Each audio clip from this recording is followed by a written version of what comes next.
भजन करती। आज भी वृंदावन में कुटिया बनी हुई है जहाँ मीराबाई ने बैठ के भजन किया भगवान का और कई दिनों तक वास किया वृंदावन में मीराबाई। फिर वृंदावन मीराबाई के पास में कई साधु संत आते, कई लोगों से वो मिली। फिर उन्होंने तुलसीदास जी महाराज जी को एक पत्र लिखा कि मेरे को मेरे परिवार वाले बहुत परेशान करते हैं, क्या करो, भक्ति करो या त्याग करो। तब गोस्वामी तुलसीदास जी महाराज जी ने उस पत्र का जवाब दिया कि वैसे तो भगवान की भक्ति कठिन है, फिर भी आप भक्ति करना चाहती हो और परिवार वाले बाधा डाल रहे हैं, तो जैसे कि जाके प्रिय न राम वेदेई, यानी जिसको राम और सीता प्रिय नहीं है, तजियताई कोटि वेरी समेदपि परम स्नेही, उसको करोड़ों समान दुश्मन जान के त्याग कर देना चाहिए। जैसे कि भरत जी ने अपनी माँ कैकेयी का त्याग कर दिया राम दर्शन के लिए, गोपियों ने अपने पति का त्याग कर दिया, प्रहलाद ने पिता का त्याग किया और बलि ने गुरु का त्याग कर दिया, जो भगवान की भक्ति में बाधा डाल रहे थे।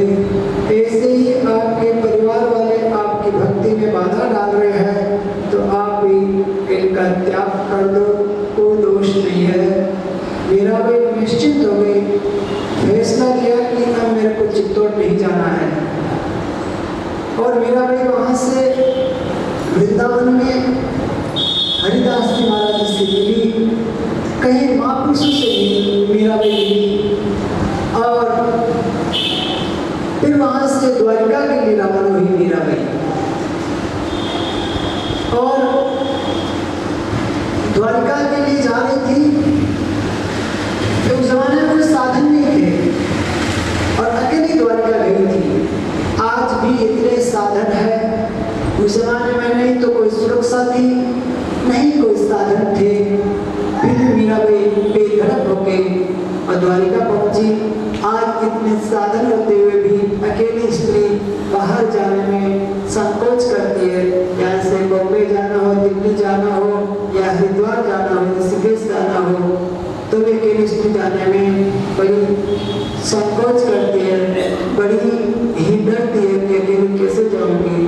लेकिन मीराबाई उस जमाने की बात है, नहीं कोई साधन, नहीं कोई सुविधा और कुछ भी नहीं है, अकेली मीराबाई है, लेकिन एक आश्रय है भगवान का। भगवान के आश्रय से मीराबाई द्वारिका पहुंच गई। और मीराबाई को वीरा ऐसा था कि क्या बताया कि वो भगवान के विरह में ऐसी थी कि मैं जो कुछ ऐसा जानती प्रीत किए दुख होए, जो मैं ऐसा जानती प्रीत किए दुख होए, नगर ढिंढोरा पीती प्रीत तो करिए कोई। क्योंकि वीरा इतना व्याप्त हो गया, मीराबाई अपने शब्दों में कहती है, तेरी में तो दर्द दीवानी मेरो, दर्द न जाने कोई, में तो प्रेम दीवानी मेरो, दर्द न जाने कोई, दर्द न जाने कोई, सखी में तो प्रेम दीवानी मेरो, दर्द न जाने कोई, हेरी में तो श्याम दीवानी मेरो, दर्द न जाने कोई। घायल सूलियों पर सेज पिया की, मिलना के सवेते होई, सूलियों पर सेज पिया की, मिलना के सवेते होई, सखीरी में तो प्रेम दीवानी मेरो, दर्द न जाने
दर्द की मारी वन वन भटकू, दर्द की मारी वन वन भटकू, वेद मिलान कोई, वेद मिलान कोई, सखी में तो प्रेम दीवानी मेरो, दर्द न जाने कोई, हेरी में तो श्याम दीवानी मेरो, दर्द न जाने कोई, हेरी में तो दर्द दीवानी मेरो, दर्द न जाने कोई।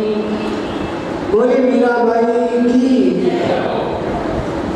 मीराबाई फिर वहाँ वृंदावन में एक क्षत्राणी है, एक राजा की महारानी है, लेकिन भक्ति के वश में होकर मीराबाई भगवान के लिए नृत्य करती है, भगवान को भोग लगाती, भगवान की पूजा करती, भगवान का नाम लेती, भगवान के गुण गाती, और गुणगान गाते गाते द्वारिका पहुंच गई मीराबाई।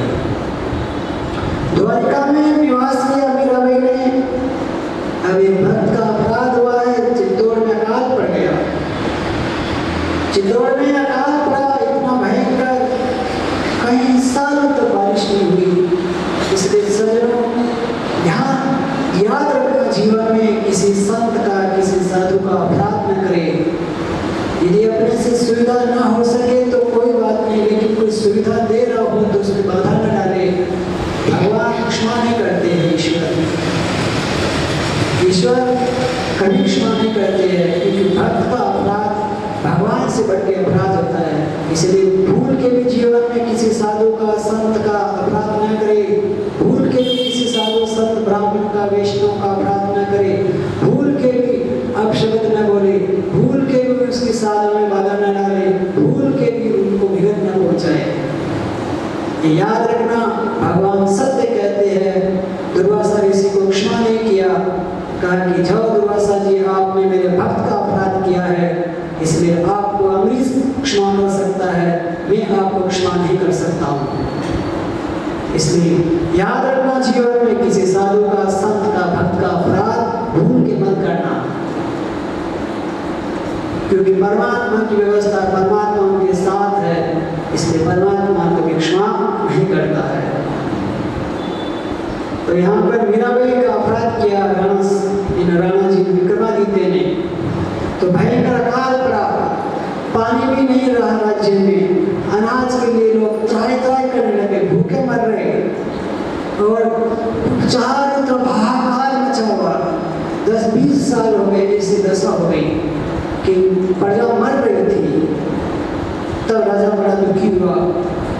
राजा ने कहा कि क्या कारण है, मेरे राज्य में इतनी भयंकर विपत्तियां क्यों आ रही है? तो बड़े बड़े ब्राह्मणों ने कहा कि आपने किसी भक्त का अपराध किया है, इसलिए भगवान आपके ऊपर रुष्ट हो गए हैं, कोप कर रहे हैं आपके ऊपर। तो बोले क्या किया जाए? बोले भगवान तभी आपको क्षमा कर सकते हैं जब आप उस भक्त को वापस लेके आओ। बोले इस भक्त को? बोले हाँ। बोले मीराबाई का मैंने अपराध किया है, तो हाँ। बोले मीराबाई को आप वापस लेके आओ, तो ही भगवान आपके अपराध को क्षमा कर सकते हैं, उनसे माफी मांगो, क्षमा मांगो। अब राणा जी ने देखा कि मैंने मीरा का अपराध किया है, मैं उनको कैसे मुंह दिखाऊं? तो बड़े बड़े ब्राह्मणों को राणा जी ने भेजा, विक्रमादित्य ने, कि तुम जाओ और मीराबाई को वापस अपने चित्तौड़ लेके आओ। और बड़े बड़े ब्राह्मण लोग द्वारिका पधारे, और मीराबाई द्वारिका में भगवान के सामने बैठ के भजन करती, कीर्तन करती, सत्संग करती। और बड़े बड़े ब्राह्मण लोग वहाँ गए कि भाई साहब आपको बुला रहे हैं चित्तौड़ में, आप पधारे। और क्या है कि आप जल्दी पधारिए, चित्तौड़ की दशा बहुत खराब है, अब लगता है कि चित्तौड़ का अंत होने वाला है, आप आप रक्षा कर सकती हो। मीराबाई ने मना कर दिया, मैं चित्तौड़ नहीं जाऊंगी, कभी नहीं जाऊंगी, क्योंकि मेरे को बहुत दुख दिया, इसलिए ऐसे चित्तौड़ को मैं कभी नहीं देखूंगी। बोले कि आप उसको क्षमा नहीं करोगे चित्तौड़ को, तो चित्तौड़ जल के राख हो जाएगा, क्योंकि भगवान कोप कर रहे हैं चित्तौड़ पर, क्रोध कर रहे हैं परमात्मा।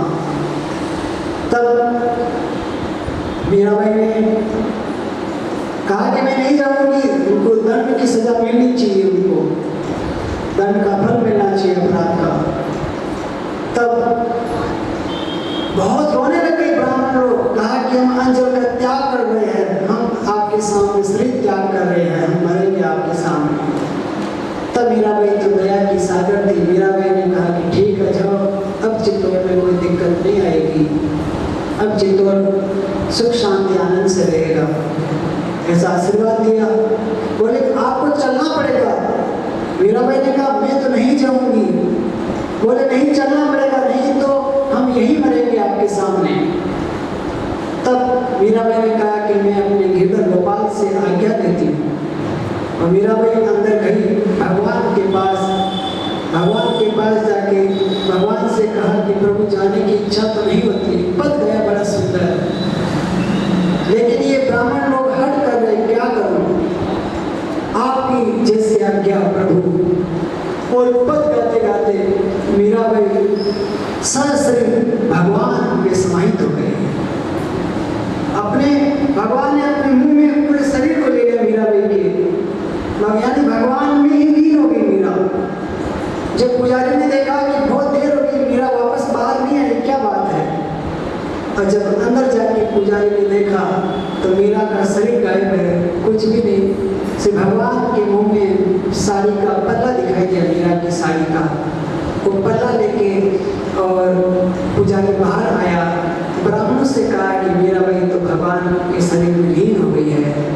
ब्राह्मण लोग बहुत रोए और साड़ी का पल्ला लाके चित्तौड़ में आए, राणा को दिया, राणा ने अपने आंखों के आंसुओं से भिगो दिया, और बाद में बहुत रोए, लेकिन कहते हैं अब पछताने से होत गया, चिड़िया चुग गई खेत। और बाद में मीराबाई वही जो रणछोड़ भगवान थे जिसमें मीरा समाई थी, बाद में कई सालों बाद में एक रामदास नाम के भक्त हुए जो नागौर के, उन्हीं रणछोड़ भगवान को नागौर में लाके और बड़ा भव्य मंदिर बनाया, जो आज भी नागौर में बड़ा भव्य मंदिर है। बोले रणछोड़ भगवान की, मीराबाई की। तो ऐसी भक्त हुई मीराबाई, जो आज भी मीराबाई का पद, उनकी जीवनी, उनकी कथाएं देश के, दुनिया के कोने कोने में गाई जाती है, सुनी जाती है, पढ़ी जाती है।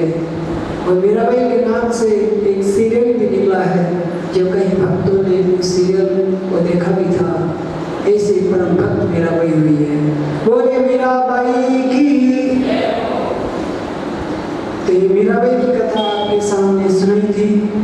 अब आइए रामचरित मानस में प्रवेश करते हैं।